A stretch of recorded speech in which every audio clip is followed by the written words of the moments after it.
Hello, I'm Sebastian. Welcome to 9R Trees podcast. Today, I will summarize and review the book. Leading the Unleadable by Willett tackles a familiar workplace reality. Some of the most talented people are also the hardest to lead. Instead of framing difficult behavior as a simple attitude problem, Willett approaches it as a leadership challenge with patterns that can be diagnosed and addressed. The book focuses on high-impact personalities such as Mavericks, who resist control, Cynics who undermine momentum, Divas who demand special treatment, and other difficult colleagues who can drain energy from a team. Willett emphasizes practical management tactics that protect results without demeaning the individual, helping leaders maintain standards while keeping relationships functional. Readers can expect guidance on setting clearer expectations, confronting counterproductive behaviors early, and using influence rather than authority when authority is not enough. The central promise is straightforward. Learn how to keep strong performers engaged and accountable, reduce the collateral damage of toxic dynamics, and create a culture where collaboration and execution win even when personalities clash. I will give you key takeaways from this book. Firstly, diagnosing the difficult person without oversimplifying. A key idea in the book is that difficult behavior is not one uniform problem. It often comes from recognizable patterns that require different responses. Mavericks may reject structure because they value autonomy and speed. Cynics may resist because they expect disappointment and want to protect themselves. Divas may be driven by status and recognition, while other difficult colleagues might be insecure, politically motivated, or simply unaware of their impact. Willett encourages leaders to separate performance from behavior and to look for the hidden logic behind someone's actions. This diagnostic mindset matters because the wrong label leads to the wrong intervention. Treating a principled dissenter like a saboteur can destroy trust, while excusing a chronic underminer as just passionate can erode the team. The book's approach pushes managers to pay attention to triggers, recurring situations, and the interpersonal cost of the person's style. It also highlights the value of checking your own contribution, such as unclear goals, inconsistent follow-through, or rewarding heroics that encourage rule-breaking. By accurately identifying the type of challenge you are facing, you can choose responses that are proportionate, respectful, and more likely to change outcomes rather than escalate conflict. Secondly, setting boundaries, roles, and expectations that are hard to game. Difficult people often thrive in ambiguity. When goals are vague, decisions are reversible, or accountability is inconsistent, strong personalities can fill the vacuum and reshape reality to suit themselves. Willett's leadership playbook emphasizes creating clarity that leaves less room for manipulation while still respecting expertise. This starts with defining the real job, outcomes, priorities, decision rights, and non-negotiable behaviors. It also includes clarifying how collaboration is supposed to work, such as response times, meeting norms, escalation paths, and what quality looks like. The point is not to control everything, but to specify the few rules that protect the team. Boundaries also cover interpersonal conduct. Leaders are urged to address disrespect, chronic negativity, or special pleading as work issues, not personal preferences. When expectations are written, repeated, and linked to business impact, conversations shift from personality debates to observable facts. Willett also stresses consistency. If one person is allowed to bypass processes because they deliver, others learn that rules are optional and resentment grows. Clear boundaries allow a manager to say yes to autonomy and creativity while still insisting on alignment, transparency, and basic professionalism. Over time, this structure reduces drama and makes coaching easier because the target is specific behavior, not a vague sense that someone is difficult. Thirdly, using influence techniques when authority is not enough. Many difficult employees are influential precisely because they have scarce skills, strong reputations, or informal power. Willett highlights that leading them often requires persuasion, framing, and relationship leverage more than positional authority. That means understanding what the person values, then connecting organizational needs to those motivations.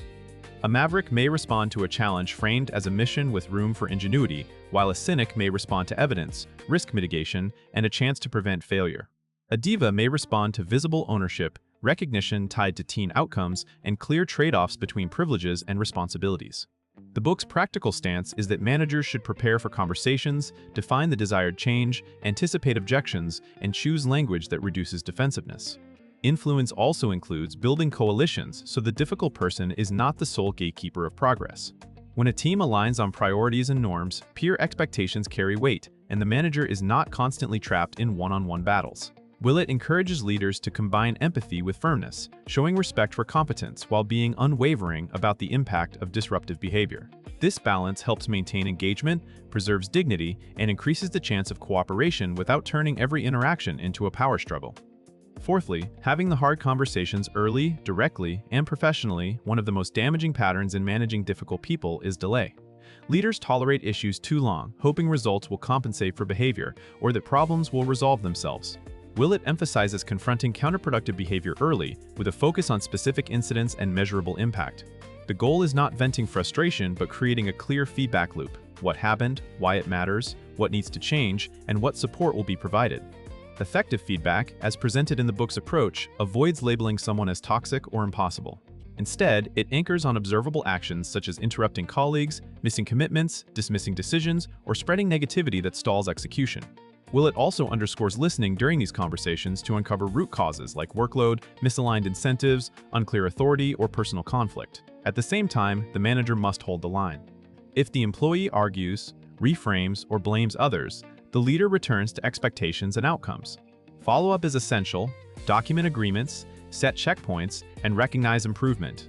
When improvement does not occur, the leader escalates to formal consequences, which protects the broader team.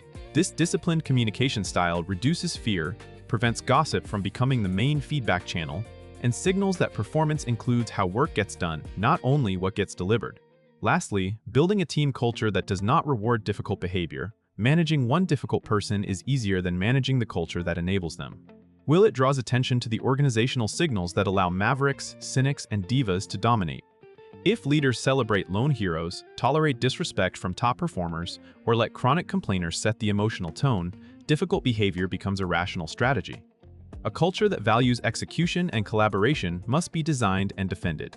That includes hiring and onboarding for values, defining team norms, and making collaboration part of performance evaluation. Willett's theme is that leaders should reward contributions that help others succeed, not just individual wins. Another culture lever is transparency. When decisions are explained, progress is visible, and responsibilities are shared, it becomes harder for a cynical narrative to take over. Regular retrospectives and after-action reviews can redirect blame into learning. Psychological safety also matters, but it does not mean avoiding conflict. It means people can raise concerns without resorting to sarcasm, sabotage, or political games. Finally, the book's message implies that leaders must model the behavior they want, including calm responses, fairness, and consistency. Over time, a strong culture reduces the burden of managing difficult personalities because the team itself reinforces expectations, making disruptive behavior less profitable and collaboration the easiest path. In conclusion, this book is best suited for managers, team leads, project owners, and executives who are responsible for results but routinely face resistance from talented, strong-willed, or emotionally draining colleagues. It is also valuable for HR partners and anyone moving into leadership for the first time, because it reframes difficult behavior as a solvable management problem rather than a personal failing. The benefit to a reader's life is practical and immediate: fewer exhausting conflicts, clearer expectations, and a repeatable way to protect team morale while still holding people accountable. By focusing on diagnosing patterns, setting boundaries, and using influence in disciplined conversations, the book helps leaders stop reacting and start leading with intent. It is worth buying compared to similar management titles because it concentrates on the hardest edge cases that many books mention but do not address in depth: the high performer who creates chaos, the cynic who poisons momentum, and the diva who demands exceptions. Instead of motivational slogans, it emphasizes concrete leadership moves that preserve dignity and drive behavior change. Readers walk away with a framework for balancing empathy with firmness and for building a culture where collaboration becomes non-negotiable. If you would like to support Alan Willett, you can buy the book through the Amazon link I've provided in the podcast description. After reading the book, please let me know what you think and share your thoughts. See you around.